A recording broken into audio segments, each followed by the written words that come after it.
mouth. My name is Keana. I am a Cancer. My name is Keana. I live in Parker. I'm 23 years old. Okay, I knew you'd be quieter. That's why we do the test. Wait, really? Yeah, your voice is just softer. You see that? Say something? Say something? Okay, first of all... I don't know what I'm looking at. Oh, sorry, I wasn't close enough. Yeah. I wouldn't wait forever. Just shoot your shot. We don't need no more, no extras. We all we got. Welcome back to Shooters, folks. The podcast. And it's officially a podcast now. This is the first episode that's going to be available on Spotify and hopefully Apple Podcasts. So, it's also a special episode because I have my friend Keana, Drama Keana. Oh, thank you. Thanks for being here. Thanks for having me. Make sure you're talking to the mic. Okay. Here's my rundown of our topic. Aaron Hernandez, ex New England Patriot, tight end, killed some dudes, and Alleged. he killed people, and he had a documentary made about him, and I watched it, and we're going to talk about it. Yeah. First of all, what are just like your overall thoughts? Overall, I thought, well, I have to admit that I'm very biased because I do love, like, true crime. So I'm already into it, and I love football, so I'm already into it. This is, like, a big, awesome, like, docu-series for me. Mm-hmm. So I already have a little bias going into it, but I thought it was really cool. I mean, it went into detail on things that didn't need to go into detail on, but it also kind of showed things that I don't think that the media covered well enough during the actual case. Right. I agree. I think it could have just been the court case. Yeah. All the fluff. All the gay, all the tattoos. Yeah, so apparently he was gay and had a gay lover in high school. Way back in high school. He killed... Which we don't even know is true. Like I actually saw a tweet from a guy. What's the name of the hometown? Do you know? He's from Bristol, Connecticut. Yeah, so I saw somebody from that town tweet. Like, and his point was like about the power of media and how you can just straight up lie to people through the media. He said that wasn't even his quarterback in high school. Oh, shut up, really? Yeah, he's like, Aaron Hernandez's quarterback had like a different name. There's no way that guy's a quarterback anyway. Did you see how tall he is? He's so short. Yeah. There's no way that guy's a quarterback. I mean, he could have been in high school, but either way, like, my point is whether he was the quarterback or not and whether they were gay lovers or not in high school, it doesn't matter. It has nothing to do with the killing. Yeah, which I think this might jump ahead a little bit into, like, what the episodes talk about, but I think that I shared a tweet with you about how it comes across as though the NFL is trying to manipulate the narrative of the Aaron Hernandez story, and that it comes across in the docuseries as them trying to blame his secret gayness, his secret homosexuality as why he, like, ended up being this murderous guy because he had, like, all this pent up. As if it justifies him murdering someone. Exactly. And also,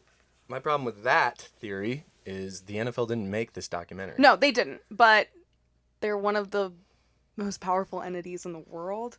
Right. So I wouldn't be surprised if they influenced it. Granted, I don't really see it either way. I can understand both sides of the argument. Yeah. But I think that it's definitely easy to say that we live in a society where we are preconditioned to believe things. So, like, we're preconditioned to just assume everything in this documentary was 100% factual. And then you see this tweet where somebody's like, no, that's not true. Right. But then it's like, what is real and what is not? We don't know. I never go full-fledged in believing anything. I'm kind of an all-around skeptic, or at least I try to be. I know when biased topics come around, I start to just believe things that I want to believe, but I also try not to do that. So yeah, I think you never really know what's fact. I definitely know that the NFL wasn't shown in the best light in this documentary. So I think if they did have their hands in it, it would make them look a little better than it did make them look. They had a lot of people defending them though. Mm-hmm. They had that one. We'll use the quote unquote friend because maybe he doesn't even know Aaron Hernandez. He said that when the results came back from the CTE scan for Aaron Hernandez, that he thought it was bull because it was basically the NFL or somebody, not necessarily the NFL, trying to blame why he was the way he was. Yeah. Even though there's plenty of people in the NFL not committing Well, you just touched murder. on my biggest problem with this documentary. And it's the fact that, and this is jumping ahead. Yeah, I feel like we're moving quickly. We've wanted to talk about this for a long time. But the CTE, everybody wants to blame everything on CTE. And it's interesting how they get certain brains to diagnose and do research on. But I think there's so many more players with CTE than we even realize. I think they all do.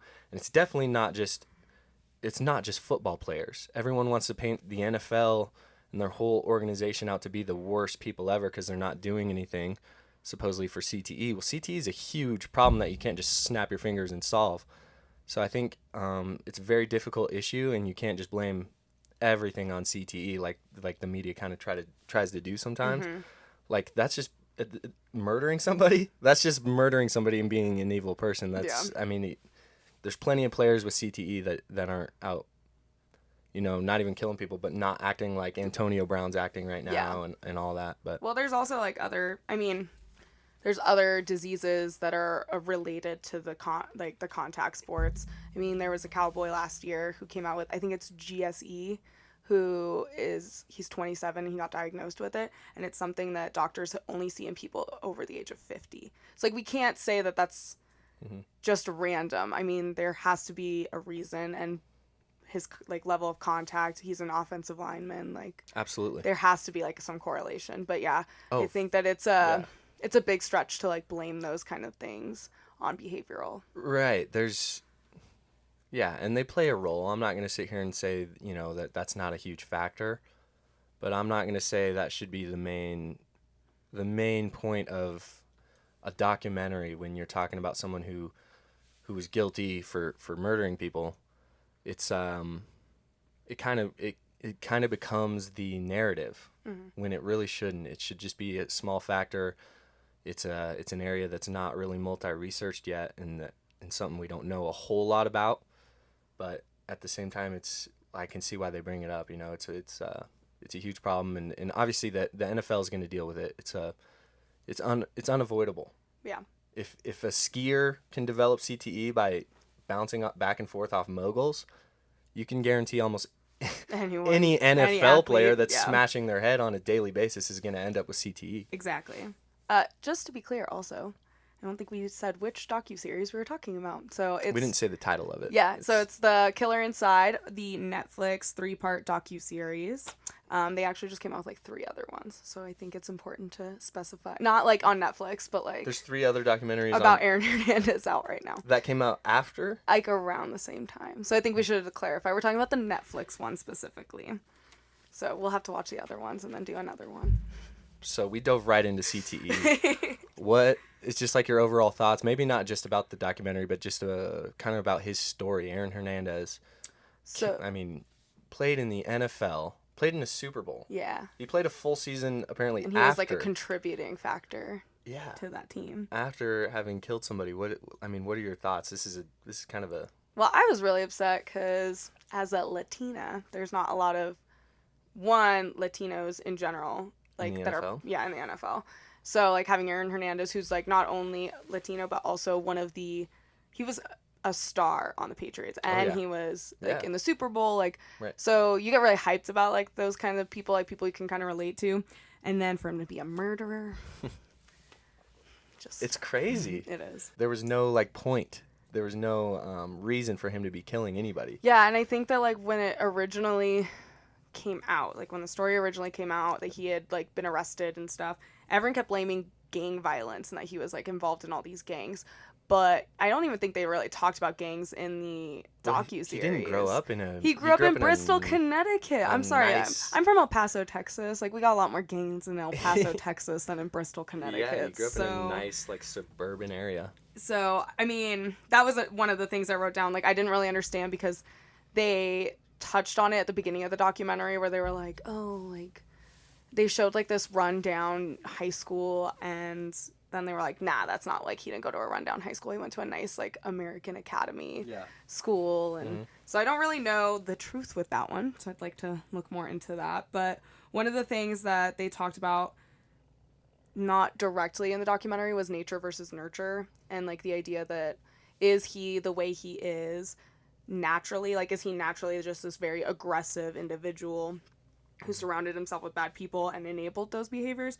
Or was he nurtured to become a killer through friends, through parents? It's interesting to try and to answer those types of questions, because when somebody's a killer and capable of killing somebody, it fascinates you, and you want to know why. Like, what enables them to do that? What in their brain or whatever allows them to do that? And yeah, you can ask nature versus nurture, what built this?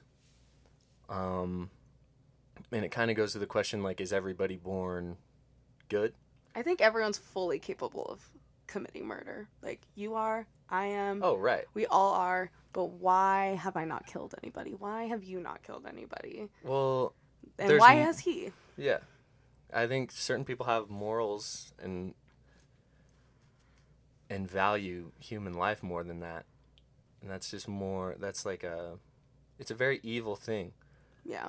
And I think you have to become that evil. So whether that's nature or nurture, I do think that you have to become that. And at some point you have to make a choice to be that. Yeah. Whether it's an easy choice that's kind of built up around your environment and it's just kind of who you are, or it's an actual decision that someone makes. I'm going to go, be evil because of this or that. Yeah. But I do think you have to become that as opposed to being born that way. Yeah, I can see that. The second episode okay, so this was really cool because they talked a lot about Odin Lloyd. His backstory, the guy who was murdered by Aaron Hernandez. And I thought that was really interesting because I think that, like, I don't know if you paid a lot of attention to the OJ case, but the guy that was murdered, oh man, I don't even remember his name. Like, nobody ever remembers the guy that was killed. Yeah.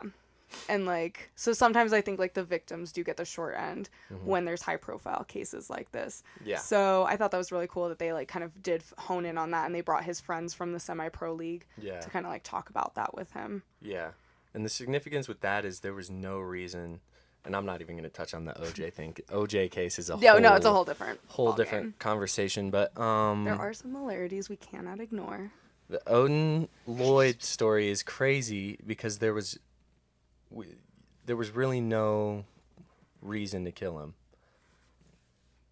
right? Well, unless he knew, like, there was. That's what they kind of hinted at one point, was that, like, Odin Lloyd had caught Aaron Hernandez in a compromising position with a man, and so that's why he killed him. And so that's, like, a theory. Another theory is, like, that they went out, like, the week before, and that, like, they had pissed each other off to some degree. That was another thing they kind of talked about. Yeah. But we don't know. He was literally dating, like, their sisters were, the girlfriends were sisters. Mm-hmm. So they're, like, family, like, they're brother-in-laws essentially. Yeah. He killed his brother-in-law. It's insane. Yeah. To kill your brother-in-law. To kill anyone. Let's just be, like, real about it. Like, I think the problem with this documentary is it brings up all these situations, scenarios that, and we're not doing a good job describing it, so I just go watch it if you want. But I wouldn't recommend it because it gets your focus on too many other things and all these factors, and it makes you start, like, wanting to draw conclusions. The point is, plain and simple, like, he just murdered people. And it was two different personalities, and I think the documentary, if anything, did a good job at showing how he was two different people. Whether he was, closeted gay or not, he was two different people because he played football with all of these people, like Tim Tebow in college, some of his high school players, whatever, and they did not know him. His family didn't know him as someone capable of killing somebody else. So the fact that he was doing this while playing with the Patriots, none of his teammates knew. You saw Gronkowski in an interview, like, just didn't want to say anything. Yeah, he didn't want to say anything. And the players that did speak up a little bit, talked about how it was very unexpected and not like him. He was just another guy in the locker room. Well, and somebody else in the documentary was like, the best team for him to go to was the Patriots based upon the structure that they provide, but they were so close to home, and that's where all of his issues were. Right. So maybe that's... So he's in a good organization that was keeping him right, but every time he visited home, he would act out. Well, he was only an hour from home. Yeah. Whereas, like, if he had been with the Denver Broncos, like, you can't go to Connecticut every day if you wanted. Mm-hmm. So I think that was part of it, too. Being too close to home. Yeah. But you wouldn't recommend it, though? No. Would you? Yes. Like I said, I really like these kind of shows. But also, I think that the content they provide, like the video footages and the court, like the actual court case proceedings that they show, I think that's worth it. Because then you actually get to see the testimonies. You actually get to see, like, things that were admitted into the court that got him tried. So I liked that aspect of it. That's true. But the storytelling portion of it was not good. Yeah. It was very disorganized. I agree. It was it was good because you do get to see the court case and learn about that story, but you got to deal with all the fluff and all the stuff that may or may not be true. Yeah. I mean, they definitely were, like, really reaching. Like, they could have made this like an hour and a half long documentary. One episode. Just episode. Do the court. Just do the court Just stuff. do the court stuff. They didn't, like, they were pulling people that, like, he had no relationship with to, like, interview. Like, that one guy who, like, came out as, like, a gay. I think he played on the Patriots. But he came out as, like, gay. And, like, they just talked to him about how he was trying to be ugly so that, like, he had an excuse for not having girlfriends, and he was gonna kill himself because, you know, he couldn't be gay. Yeah. And I was like, this is entirely unnecessary. Very fascinating, and I really, like, I liked that guy, and if he had his own documentary, I'd probably watch it. It just had no place in this one. Like, he didn't have a relationship with Aaron Hernandez. He doesn't talk about it, at least. Yeah. So why are they spending so much time talking to this guy? Yeah. Yeah, it was all a bunch of fluff. Of BS. Yeah. A lot of fluff. But now we're going to have to watch the other ones. See how they compare. It was lame. It was lame. And I apologize to people who haven't seen it. They're not really getting the story.